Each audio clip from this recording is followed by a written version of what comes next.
Assalamualaikum warahmatullahi wabarakatuh. Jumpa lagi kita belajar bersama di channel Hasman Official. Sekarang kita akan membahas tentang sifat-sifat himpunan. Yang pertama yang akan kita bahas adalah masalah kardinalitas himpunan. Olehnya itu, coba kita langsung masuk apa yang dimaksud dengan kardinalitas himpunan. Oke, di sini sudah diberikan pengertiannya, yaitu kardinalitas himpunan adalah bilangan yang menyatakan banyaknya anggota dari suatu himpunan dan dinotasikan dengan N dalam kurung A. Ya, A-nya ini bebas ya.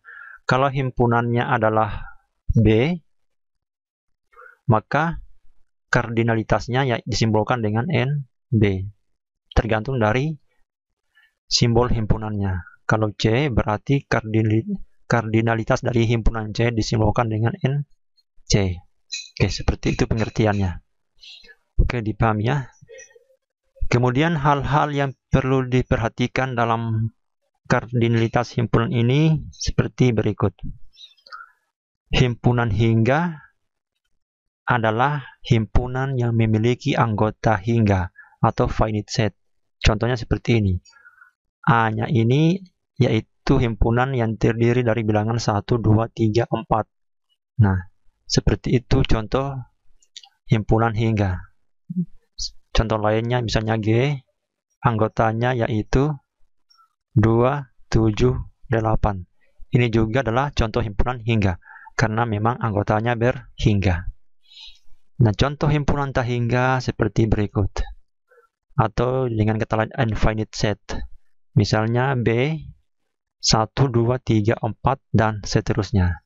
Jadi anggota dari B adalah 1, 2, 3, 4, dan seterusnya. Dan seterusnya di sini kan pengertiannya masih ada bilangan 5, 6, 7, 8, dan 9. Masih banyak, tak berhingga banyaknya.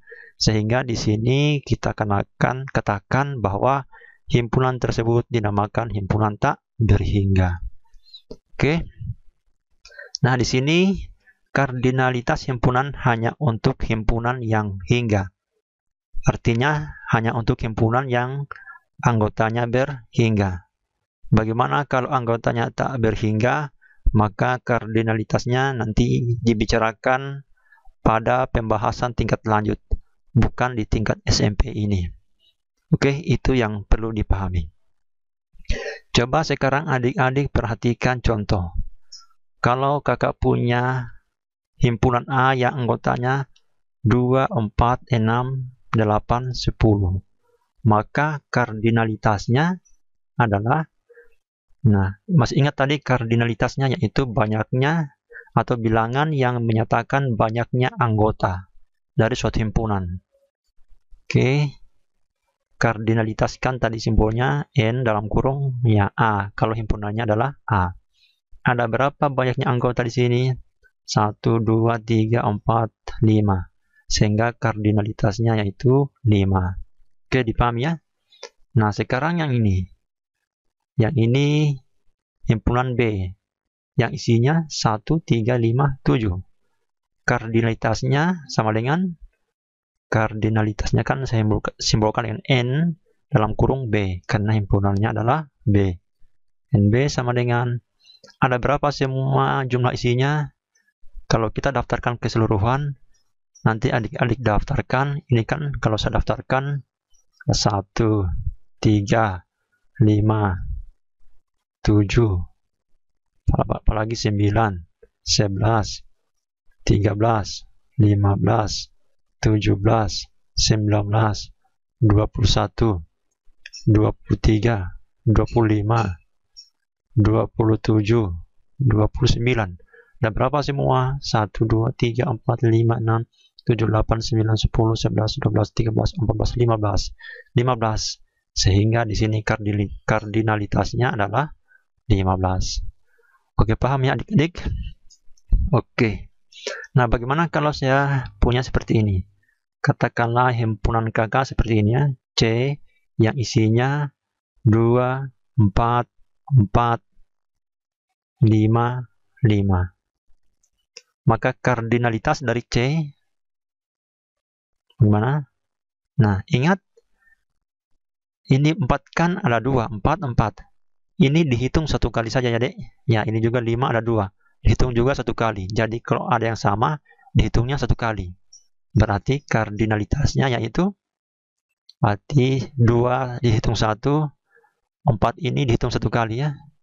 Ini dihitung satu kali, karena sama ini dihitung satu kali. Sehingga kardinalitasnya yaitu 1, 2, 3. Oke, dipahami ya? Oke, saya rasa ini mudah untuk dipahami. Nah, coba kita lihat contoh soal seperti ini. Contohnya seperti ini. M yaitu himpunan X di mana X kurang dari 10. Ya, dengan catatan X itu adalah bilangan bulat positif.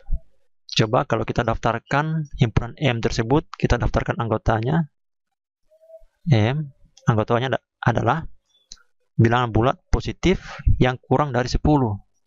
Berarti ada bilangan 1, 2, 3, 4, 5, 6. Saya sambung di sini di bawahnya 7, 8, 9. Kurang dari 10 ya, berarti 10-nya tidak masuk.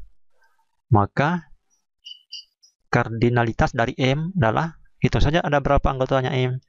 Anggotanya yang berbeda ya, 1, 2, 3, 4, 5, 6, 7. Ya, ternyata ini kita bisa simpulkan bahwa kardinalitas dari M adalah 9. Atau banyak anggota dari M adalah 9. Oke, dipahami ya adik-adik? Ya, harus dipahami dong. Coba kita lanjut pada himpunan N. N ini adalah himpunan bilangan Y, di mana Y itu melebihi dari negatif 7. Lebih besar atau sama dengan catatan Y itu bilangan bulat negatif. Coba kalau kakak punya, ini kan ada 0.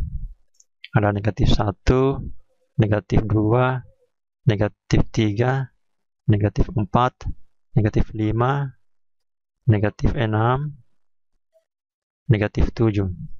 Nah, bilangan yang lebih dari negatif 7, yang negatif adalah bilangan bulat negatif yang melebihi negatif 7 adalah ya semua ini. Semua di sebelah kanan negatif 7. Anggotanya adalah, berarti kalau saya daftarkan, N ini anggotanya adalah melebihi atau sama dengan, berarti negatif 7-nya masuk ya dek. Nah, berarti anggotanya N adalah ya negatif 7 masuk, negatif 6, negatif 5, negatif 4, saya sambung di bawah, negatif 3, negatif 2, negatif 1. Ya, itu semua anggota dari N, karena bilangan yang melebihi dari negatif 7, dan negatif 7-nya masuk. Kenapa? Karena di sini ada tanda sama dengan. Nah, ada berapa anggota dari N atau kardinalitas dari N? Hitung saja berapa anggotanya ini. 1, 2, 3, 4, 5, 6, 7. Berarti kardinalitas dari N adalah 7. Oke, dipahami semua ya? Ya, saya rasa dipahami. Sekarang coba kita lanjut pada contoh nomor 2. Diagram Venn ini seperti ini diagramnya. Oke. Ya, jelas ya, kelihatan.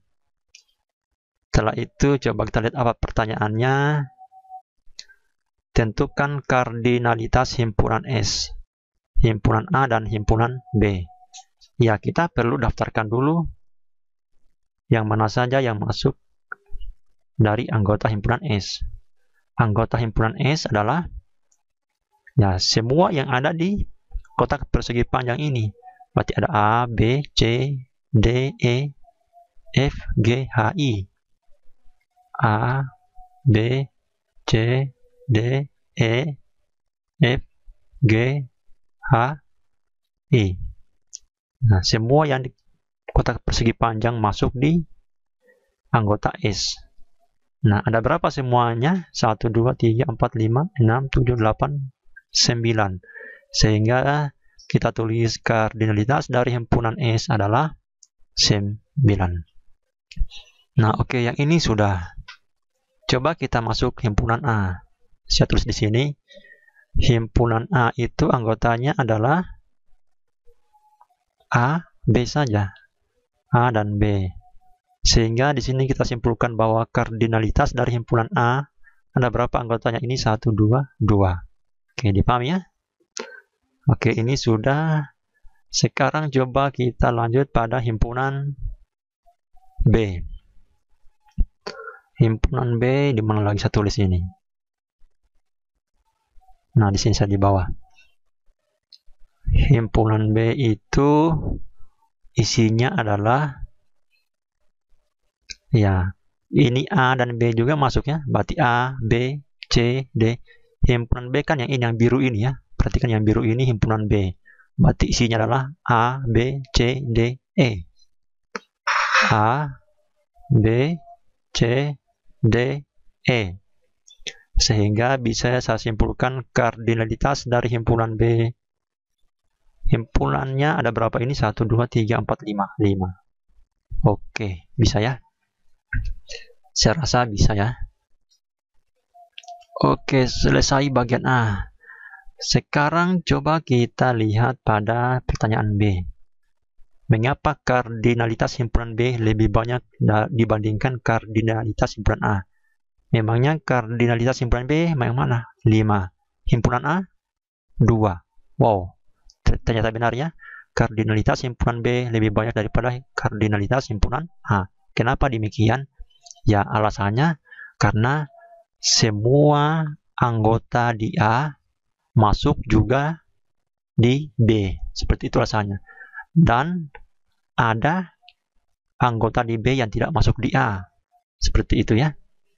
Saya ulangi, karena semua anggota di himpunan A masuk di himpunan B.